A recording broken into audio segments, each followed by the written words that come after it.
Rekan media yang saya hormati, Bapak Presiden Republik Indonesia baru saja mengikuti KTT virtual Gerakan Non-Blok GNB di bawah keketuaan Azerbaijan. KTT ini mengangkat tema United Against COVID-19 dan diikuti oleh 39 negara GNB. KTT juga diikuti oleh Sekjen PBB, Presiden SMU Sidang Umum PBB ke-74, Dirjen WHO, dan juga Chairperson dari African Union Commission. Indonesia menilai pentingnya penyelenggaraan KTT ini untuk membahas secara khusus tantangan yang dihadapi bersama oleh negara-negara GNB untuk memerangi COVID-19. Negara-negara GNB yang mayoritas anggotanya adalah negara berkembang paling merasakan dampak dari COVID-19 ini.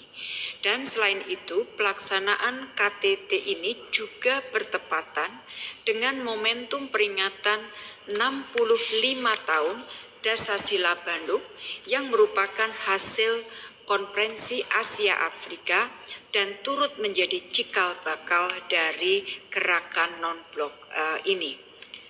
Dan rekan-rekan wartawan tentunya tahu bahwa saat didirikan 59 tahun yang lalu, GNB diharapkan menjadi wadah perjuangan melawan musuh bersama, yaitu imperialisme, kolonialisme, dan segala bentuknya. Indonesia merupakan salah satu pendiri gerakan non-blok. Saat ini COVID-19 menjadi musuh bersama quote-unquote negara-negara di seluruh dunia, termasuk negara-negara non-blok. Jumlah kasus dan kematian akibat COVID-19 masih terus menunjukkan peningkatan di sebagian besar negara berkembang yang hampir seluruhnya merupakan negara anggota GNB, mulai dari Asia, Afrika, hingga Amerika Tengah dan Amerika Latin. Dalam pertemuan tadi, Sekjen PBB melalui pesan videonya menyampaikan atau menekankan mengenai masalah solidaritas dan kerjasama untuk menangani COVID-19 dengan 3 prioritas, yaitu mengakhiri COVID-19, kemudian menangani dampak sosial ekonominya, dan yang ketiga pada saat recovery mengingatkan jangan sampai ada satupun orang yang tertinggal atau no one left behind. Sementara Dirjen WHO menyampaikan penekanan pada 4 hal, yaitu mengenai pentingnya multilateralisme, national unity atau kesatuan atau persatuan pada tingkat nasional, dan juga international solidarity, serta health for all. Bandung Declaration, teman-teman, selalu disebutkan di hampir semua statement dari delegasi yang hadir karena Dasasila Bandung merupakan dasar bagi multilateralisme, kerjasama, dan juga solidaritas. Dalam pertemuan tadi, para pemimpin GNB menegaskan kembali pentingnya solidaritas dan kerjasama antar negara gerakan non-blok dalam melawan COVID-19. Selain itu, para pemimpin GNB juga menyerukan agar kemitraan global untuk melawan COVID diterjemahkan dalam bentuk kerjasama yang konkret seperti bantuan pembangunan dan keringanan hutang, terutama bagi low-income countries. Secara khusus, teman-teman, dalam statementnya tadi, Bapak Presiden menyampaikan 3 pesan utama. Pesan yang pertama adalah mengenai pentingnya penguatan solidaritas politik antar negara GNB. Beliau mengingatkan pentingnya kita memfokuskan energi dan waktu kita untuk menghadapi COVID-19.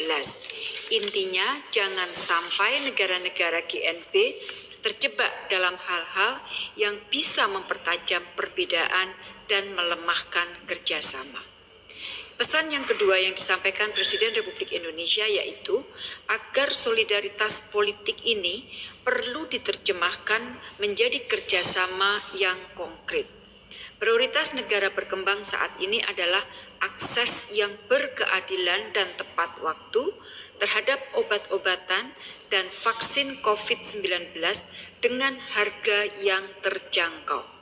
Perlu juga fleksibilitas di dalam penerapan rezim paten dan hak kekayaan intelektual. Itu juga ditekankan oleh Bapak Presiden. Pesan yang ketiga yang disampaikan Bapak Presiden adalah pentingnya penguatan kemitraan global bagi negara berkembang. Beliau menekankan pentingnya pemenuhan komitmen bantuan pembangunan dan kemanusiaan maupun keringanan hutang. Kewajiban pembayaran hutang negara berkembang bisa dialihkan ke pembiayaan untuk penanganan COVID-19 atau disebut debt swap for COVID-19 dari official creditors. Saya ulangi, debt swap for COVID-19 dari official creditors. Ini penting untuk disampaikan teman-teman karena banyak sekali negara berkembang terutama least developed countries yang mengalami kesulitan di dalam menangani COVID-19.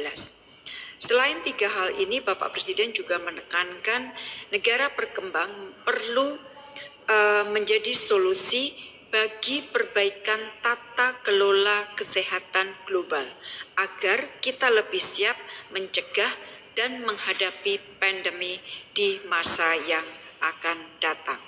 Teman-teman wartawan yang saya hormati, KTT ini menghasilkan sebuah deklarasi yang pesan utamanya antara lain keprihatinan terkait penyebaran dan dampak COVID-19. Diakui di dalam deklarasi tersebut bahwa yang paling terdampak adalah the poorest, yang paling miskin, dan the most vulnerable, yang paling rentan, yang akan mengakibatkan tentunya kemunduran pembangunan yang sudah dilakukan oleh negara-negara berkembang dan kesulitan pencapaian Sustainable Development Goals. Selain itu, deklarasi juga menegaskan dukungan terhadap multilateralisme dan WHO di dalam penanganan COVID-19. Terkait ini, deklarasi juga menyambut baik resolusi Majelis Umum PBB nomor 74/270 terkait Global Solidarity to Fight COVID-19 yang salah satu penggagasnya adalah Indonesia. Deklarasi juga menekankan pentingnya solidaritas dan kerjasama termasuk dalam memastikan ketersediaan obat dan peralatan medis dan mencegah dampak negatif COVID-19 terhadap ekonomi. Diangkat juga di dalam deklarasi pentingnya pertukaran informasi dan best practices serta implementasi guidelines WHO terkait COVID-19. Di dalam deklarasi juga disebutkan perlunya mencabut pemberlakuan mekanisme unilateral yang tidak sesuai dengan hukum internasional dan piagam PBB untuk memastikan agar penanganan COVID-19 dapat dilakukan secara efektif. Hal lain yang ditekankan di dalam deklarasi adalah kesepakatan pembentukan gugus tugas GNP. Tugas dari gugus tugas ini adalah menyusun database kebutuhan medis dan kemanusiaan negara GNP untuk selanjutnya disampaikan ke negara dan organisasi donor.